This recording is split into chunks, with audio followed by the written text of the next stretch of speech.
Palengke day nga po pala ngayong araw na ito at nakikita nyo naman ang ating dalawang bagets. O diba magko-holdingan sila, napaka-sweet nila sa isa't isa. Palagi namang sweet ang mga yan. So ito na nga, palabas na kami.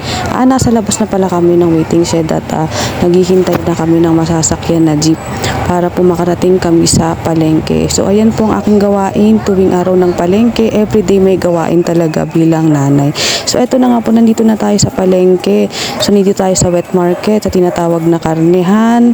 Meron din dyan manok. Ayan, tig-1 kilo lang naman ang kinukuha ko kada linggo guys, kasi 1 kilong karne, 1 kilong manok, 1 kilong isda, anumang isda yan, bangus, galunggong, meron din yan, broccoli. Kumuha ko ng broccoli dahil paborito yan ni Marion.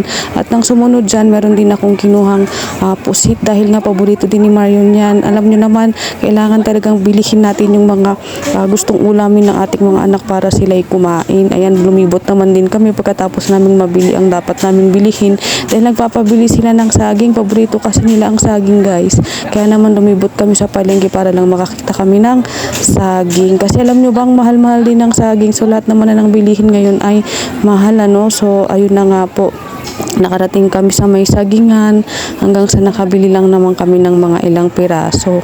So ayan guys, samahan nyo kaming mamalengke ha. So eto na nga po yung saging, ang napakarami, no. Sa dulo-dulo pa namin yan nakita ng palengke. O di ba tinuturo na ni Roan kasi alam niya na yun ang saging na kanyang paborito. So isa pa yan, ang aking anak na marunong kumain ng prutas. Ayan nga po ang gusto ko sa aking mga anak, kahit pa paano naman napapakain ko sila ng mga prutas. So eto na kami, nasa jeep na kami guys.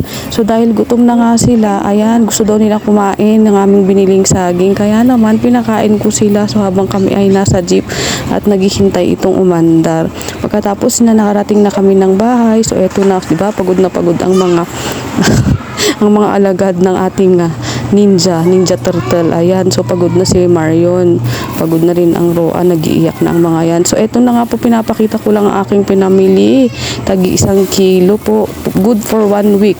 Ayan, good for 1 week na po yan, kasang-kasa na po yan sa amin. Minsan pa ay may sumusobra.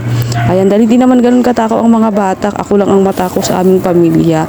So ayan na nga po, may mga gulay dyan, broccoli, sibuyas, bawang, kailangan kasi yan, ganun din ang mantika.